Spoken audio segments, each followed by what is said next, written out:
Hello. അപ്പോൾ കുറേ നാൾക്ക് ശേഷം വീണ്ടും ഞാനൊരു വീഡിയോ ആയിട്ട് വന്നിരിക്കുകയാണ്. അപ്പോൾ ഇന്ന് ശരിക്കും നമ്മളൊരു യാത്ര പോവുകയാണ്. അപ്പോൾ അതിന് വേണ്ടി റെഡി ആവുകയാണ്. ശരിക്കും പറഞ്ഞാൽ ഇപ്പോൾ ഏകദേശം ഒരു 8 മണിയൊക്കെ കഴിഞ്ഞിട്ടുണ്ട്.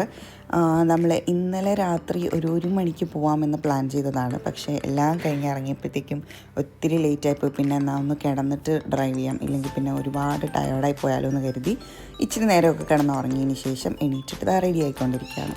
അപ്പം ഇതുവരെ ഞാൻ റെഡിയാവുന്ന വീഡിയോസോ കാര്യങ്ങളോ ഒന്നും ഇട്ടിട്ടില്ല. എല്ലാ പ്രാവശ്യം ഇങ്ങനെ തന്നെയാണ്. ഞാൻ വീഡിയോസ് എല്ലാത്തിൻ്റെ പോകുമ്പോഴും ഒക്കെ എടുത്ത് വെക്കാറുണ്ട്. പക്ഷേ ഇത് എനിക്ക് എഡിറ്റ് ചെയ്തിടാനുള്ളൊരു സമയം കിട്ടാറില്ല എന്നുള്ളതാണ് സത്യം. പിന്നെ എഡിറ്റ് ചെയ്യാൻ സമയം കിട്ടിയാലും കുറച്ച് മടിയും കൂടെ ഉള്ള കൂട്ടത്തിലാണ്. അപ്പോൾ അതുകൊണ്ടാണ് വീഡിയോസ് ഒന്നും തന്നെ അപ്ലോഡ് ആവാത്തത്. അപ്പോൾ ഇത്തവണത്തെ വീഡിയോ എന്തായാലും പെട്ടെന്ന് തന്നെ അപ്ലോഡ് ചെയ്യണം എന്നുള്ളൊരു ഇത് മനസ്സിൽ ഉറപ്പിച്ചിട്ടുണ്ടായിരുന്നു. അപ്പോൾ രാവിലെ റെഡിയാവുന്ന വീഡിയോസൊക്കെ എടുത്തു വെച്ചു. അപ്പോൾ യാത്ര എങ്ങോട്ടേക്കാണെന്ന് പറയണ്ടേ. യാത്ര ശരിക്കും മൂകാംബികയിലത്തേക്കാണ്. ഞങ്ങളുടെ മോൾക്ക് ഏകദേശം 3 വയസ്സ് കഴിഞ്ഞു, 3.5 വയസ്സായി. 3 വയസ്സിന് മുന്നെയാണ് ശരിക്കും എഴുത്തിനിരുത്തേണ്ടതെന്നാണ് എല്ലാവരും പറയുന്നത്. പക്ഷേ ഞങ്ങൾക്ക് കുറേ കാരണങ്ങളാൽ പോകാനായിട്ട് പറ്റിയിട്ടുണ്ടായിരുന്നില്ല. ശരിക്കും കഴിഞ്ഞ വർഷം പോകാൻ വേണ്ടിയിട്ടിരുന്നതാണ്. കഴിഞ്ഞ വർഷം ലാസ്റ്റ് പോകാൻ വേണ്ടിയിട്ടിരുന്നപ്പോൾ ആദ്യം ഒരു തടസ്സം കാരണം പോകാൻ പറ്റിയില്ല. അത് കഴിഞ്ഞ് ജാനുവരിയിലേക്ക് ആക്കിയപ്പോഴത്തേക്കും സൂരജേട്ടൻ്റെ അച്ഛൻ മരിച്ചുപോയി. അപ്പോൾ അങ്ങനെ പിന്നെ 41 ഡേയ്സോളം അത് പോകാൻ പറ്റിയില്ല. അത് കഴിഞ്ഞ് ഓരോരോ മരണവും കാര്യങ്ങളൊക്കെ ആയിട്ട് ഇങ്ങനെ വീണ്ടും ഫ്രണ്ടിലോട്ട് പോയി. അപ്പോൾ ഈ മാസം എന്തായാലും പൂജ വെപ്പിന് മുന്നേ തന്നെ മോളെ എഴുത്തിനിരുത്തണം എന്നുള്ളത് ഞങ്ങൾ നേരത്തെ ഉറപ്പിച്ച കാര്യമാണ്. അപ്പോൾ അതുകൊണ്ട് പിന്നെ ഇത്തവണ എന്ത് തടസ്സം വന്നാലും ഇതെല്ലാം മാറ്റി വെച്ച് പോകുന്ന ഞങ്ങൾ ഉറപ്പ് വരുത്തി. ഞങ്ങളുടെ വീട്ടിൽ നിന്ന് മൂകാംബിക ശരിക്കും ഒരു 18 മണിക്കൂർ സംതിങ് ഉണ്ട്. അതായത് ഏകദേശം ഒരു 19 മണിക്കൂർ അടുപ്പിച്ചിട്ടാണ് മാപ്പിൽ നോക്കുമ്പോൾ ട്രാവൽ ടൈം കാണിക്കുന്നത്. പക്ഷേ എങ്ങനെ പോയാലും ഞങ്ങൾ ഫുഡൊക്കെ കഴിച്ച് ഒക്കെ ഇറങ്ങുമ്പോൾ ഓരോ സ്ഥലത്തും ഇപ്പം ബ്രേക്ക്ഫാസ്റ്റ്, ലഞ്ച്, ഡിന്നറൊക്കെ കഴിക്കാൻ വേണ്ടി ഇറങ്ങുമല്ലോ. അപ്പോൾ അങ്ങനെയൊക്കെ ഇറങ്ങി വരുമ്പോഴത്തേക്കും എന്തായാലും അപ്രോക്സ് ഒരു 20-21 hours ഞങ്ങൾ കാൽക്കുലേറ്റ് ചെയ്തു.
അങ്ങനെ ഞങ്ങളെല്ലാവരും റെഡിയായി കഴിഞ്ഞു. അപ്പോൾ സൂരജേട്ടൻ ഇറങ്ങുന്നതിന് മുന്നേ പൂജ ചെയ്യുകയാണ്. അപ്പോൾ പോകുന്ന വഴിക്ക് പഴവങ്ങാടി അമ്പലത്തിൽ ഇറങ്ങി തേങ്ങ അടിക്കാമെന്നാണ് കരുതിയത്. പക്ഷേ അതൊത്തിരി വൈകും എന്ന് തോന്നിയതുകൊണ്ട് വല്യമ്മയും ഇറങ്ങിയിരിക്കുമായിരുന്നു. പിന്നെ വല്യമ്മയും ഞങ്ങൾ പിക്ക് ചെയ്തു. ഞാൻ പിക്ക് ചെയ്തു. ഞങ്ങൾ അമ്പലത്തിൽ പോയി തേങ്ങയൊക്കെ അടിച്ച് ഇനി വീണ്ടും വീട്ടിലോട്ട് പോവുകയാണ്. രാവിലെ ഇവിടെ പാർക്കിംഗ് കിട്ടാനായിട്ട് ഭയങ്കര ബുദ്ധിമുട്ടാണ്. പിന്നെ ഒരു അഡ്ജസ്റ്റ്മെൻറ്റിലൊക്കെ അവിടെ ഇട്ടിട്ട് വന്നു. പെറ്റി കിട്ടാഞ്ഞത് തന്നെ ഏറ്റവും വലിയ ഭാഗ്യമാണ്. All set to Mookambika. ഇന്നലെ രാത്രി 1 മണിക്ക് ഇറങ്ങണം എന്ന് വിചാരിച്ചാണ്. സമയം 9 മണിയായി.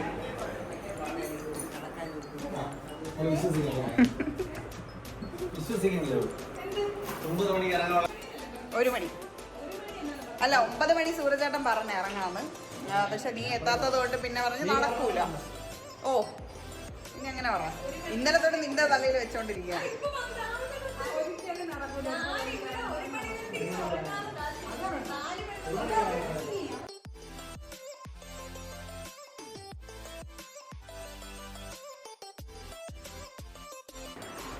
ഭൂമിയുടെ ഞങ്ങൾ പോകാൻ ഇറങ്ങിയപ്പോഴത്തേക്ക് അപ്പുറത്ത് ഗീതമ്മയെ കാണാൻ വേണ്ടി പോയി നിന്ന് വിളിച്ചുകൊണ്ടിരിക്കുകയാണ്. ഭൂമിയുടെ ഏറ്റവും ഫേവറേറ്റ് അമ്മൂമ്മയാണ് ഗീതമ്മ. ഇപ്പം ഭൂമി ബാക്കിൽ ഇറങ്ങി എന്നാണ് സാധാരണ വിളിക്കാറുണ്ട്. ഞങ്ങൾ പുറത്തേക്ക് ഇറങ്ങിയോണ്ട് ഫ്രണ്ട് നിന്ന് വിളിച്ച് ടാറ്റയൊക്കെ പറഞ്ഞു വരികയാണ്.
രാവിലെ ബ്രേക്ക്ഫാസ്റ്റ് കഴിഞ്ഞു, അതിൻ്റെ വീഡിയോ എടുത്തു.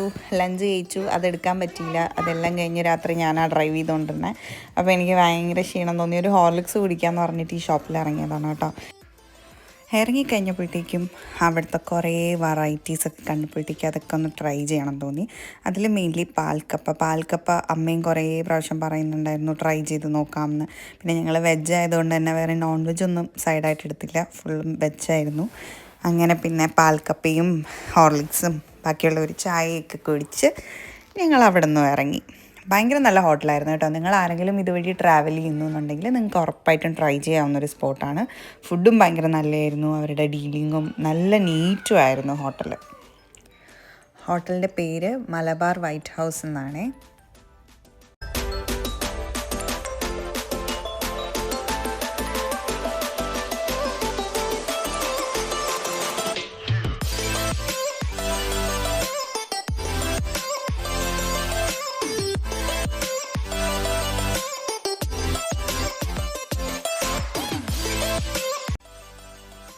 അങ്ങനെ ഞങ്ങളെ കഴിച്ച് ഇവിടെ നിന്ന് ഇറങ്ങി വീണ്ടും ട്രാവൽ തുടങ്ങി. ഓൾമോസ്റ്റ് മൂകാംബിക എത്തുന്നതിന് 1 മണിക്കൂർ മുന്നേ ഞങ്ങൾക്ക് നല്ലൊരു പണി കിട്ടി. ഞങ്ങളുടെ ടയർ ബ്ലാസ്റ്റായിപ്പോയി. ഏകദേശം 4 മണി 4:30 കൂടിയാണ് ഇത് സംഭവിച്ചത്. ടയർ ഷോപ്സ് ഒന്നും ഓപ്പൺ അല്ലാത്തത് കൊണ്ട് 4:30 മുതൽ 7:30 വരെ റൂട്ടിൽ നിന്നു. അപ്പോഴത്തേക്കാണ് നമ്മുടെ നാഷണൽ ഹൈവേ അതോറിറ്റിയുടെ ഹെൽപ്പ് ലൈൻ വണ്ടി വന്നത്. അങ്ങനെ അവർ ഭയങ്കര ഹെൽപ്ഫുള്ളായിരുന്നു. അവർ വന്നതുകൊണ്ട് മാത്രമാണ് നമുക്കത് കഴിഞ്ഞപ്പോഴത്തേക്കും ഇങ്ങോട്ടേക്ക് വരാൻ പറ്റിയത്. അപ്പോഴത്തേക്കും നമുക്ക് മഹാലക്ഷ്മിന്ന് വണ്ടി അറേഞ്ച് ചെയ്തിട്ടുണ്ടായിരുന്നു. ഇതിലെടുത്ത് പറയാനുള്ളത് നിഖിൽ, അരുൺ, ദിനേശ്, ഇവർ 3 പേരുമാണ് ഈ ഹൈവേ റോഡ് അസിസ്റ്റൻസിൽ ഉണ്ടായിരുന്നത്. ശരിക്കും അവരുടെ ഡ്യൂട്ടി എന്ന് പറഞ്ഞാൽ വരിക, ഒരു ഇത് മറച്ച് വയ്ക്കുക, പോകാമെന്നുള്ളേ ഉള്ളൂ. പക്ഷെ അവർ നമ്മളെ ഇത് മൊത്തം ക്ലിയർ ചെയ്യാൻ വരെ ഹെൽപ്പ് ചെയ്തിട്ടാണ് പോയത്.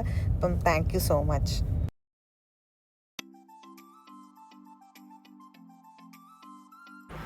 ഇന്നലെ രാത്രി മുഴുവനും ഞാൻ സൂര്യചേട്ടനും ഉറങ്ങാണ്ടിരുന്ന വണ്ടി ഓടിച്ചതാണ്. അതുകൊണ്ട് ഭയങ്കര ക്ഷീണം കാരണം ഞാൻ ഉറങ്ങിപ്പോയി. അതുകൊണ്ട് വഴിയിലെ കാഴ്ചകളൊന്നും തന്നെ എനിക്ക് കാണാൻ പറ്റിയില്ല. ദേവിക എടുത്ത് വെച്ച വീഡിയോസ് ഉണ്ടായിരുന്നതുകൊണ്ട് പിന്നീട് അതിരുന്ന് നോക്കിയപ്പോഴത്തേക്കാണ് ഇങ്ങനെയൊക്കെ ആയിരുന്നു എന്നുള്ളത് കണ്ടത്. പിന്നെ നേരത്തെ മൂകാംബിക പോയിട്ടുണ്ട്. ഇത് നമ്മുടെ മൂകാംബികയുടെ മെയിൻ എൻട്രൻസ് ആണ് കേട്ടോ. ഈ ഒരു ഗേറ്റിൻ്റെ അവിടെ നിന്നിട്ട് ഒത്തിരി പേര് ഫോട്ടോസും വീഡിയോസും ഒക്കെ എടുത്തിട്ടിട്ടുണ്ട്. മേ ബി നിങ്ങളും കണ്ടിട്ടുണ്ടായിരിക്കും.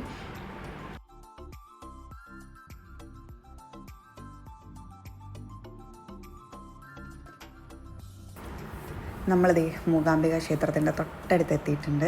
ഇവിടെ അവർ ഗേറ്റ് വെച്ചിട്ട് ക്ലോസ് ചെയ്തിട്ടുണ്ട്. അത് എല്ലാ വണ്ടികളും കയറ്റി വിടില്ല. ഈ നമ്മുടെ ഹോട്ടലിലേക്ക് പോകുന്ന വണ്ടികളാണെങ്കിൽ കയറ്റി വിടും. കാരണം ഇത് തൊട്ടടുത്ത് തന്നെയാണ്. ഓൾമോസ്റ്റ് വാക്കബിൾ ഡിസ്റ്റൻസ് തന്നെയാണ്. എനിക്ക് തോന്നുന്നു ഒരു അറൗണ്ട് ഒരു 100-200 മീറ്റേഴ്സേ വരുള്ളൂ നടന്നു പോകാനായിട്ട്.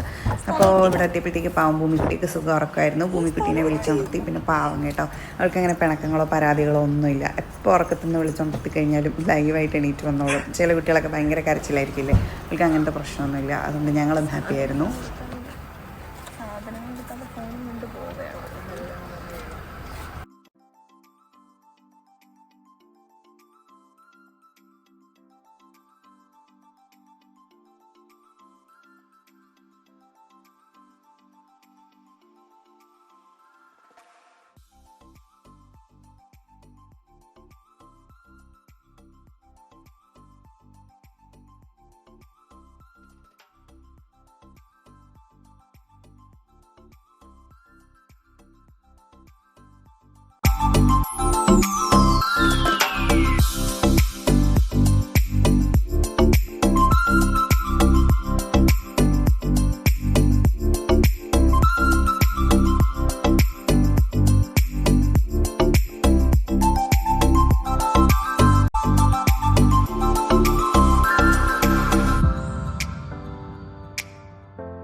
പോലെ സമയം കിട്ടില്ല എന്ന് അറിയുന്നുണ്ട് ഞാൻ എൻ്റെ സാരി വീട്ടിൽ വെച്ച് തന്നെ പ്രീ പ്ലീറ്റിംഗ് ഒക്കെ ചെയ്തിട്ടാണ് കേട്ടോ കൊണ്ടുവന്നത്. അതൊരു കണക്കിന് ഭാഗ്യമായിരുന്നു ഇവിടെ വന്നപ്പോൾ മനസ്സിലായി.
എന്താന്ന് ഡോക്ടറോ അതെ അതെ എനിക്കിട്ട് വെച്ചതാണ്. ഹലോ, ഡോക്ടർ ആവോ അതോ IAS ആവോ? IAS ആവാനാണ് താല്പര്യം.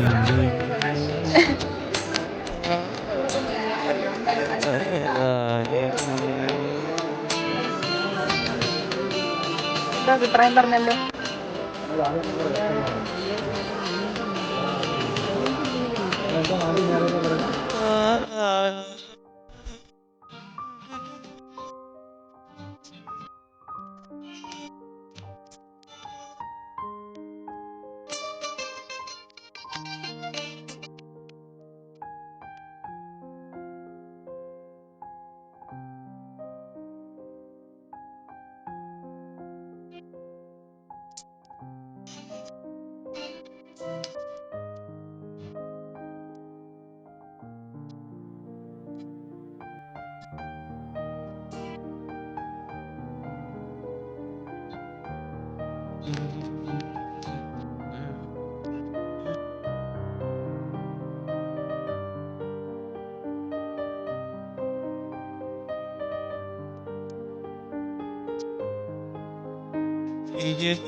അങ്ങനെ ദേവിയും തൊഴുത് ചടങ്ങെല്ലാം കഴിഞ്ഞ് ഞങ്ങളിത് പുറത്തേക്ക് ഇറങ്ങിയപ്പോഴത്തേക്കും അമ്പലത്തിൻ്റെ തൊട്ട് നടയിൽ തന്നെ അവിടുത്തെ പശുക്കുട്ടികളെ കെട്ടിയിട്ടുണ്ടായിരുന്നു.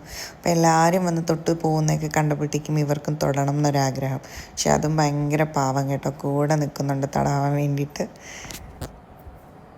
ആര് തടവുന്ന കണ്ടപ്പോഴത്തേക്കും ഭൂമിക്കും തടവണം എന്നൊരാഗ്രഹം. ഭൂമിക്ക് ചെറിയൊരു പേടിയുണ്ട്, എന്നാലും ഭൂമി തടവാനായിട്ട് ട്രൈ ചെയ്യുന്നുണ്ട്. ഫൈനലി ഭൂമിയും തടവി. അപ്പോൾ ഇനി നന്നായിട്ട് റെസ്റ്റ് എടുക്കുന്നതിനായിട്ട് റൂമിൽ പോവാണ് കേട്ടോ. അപ്പോൾ thanks for watching. Bye bye.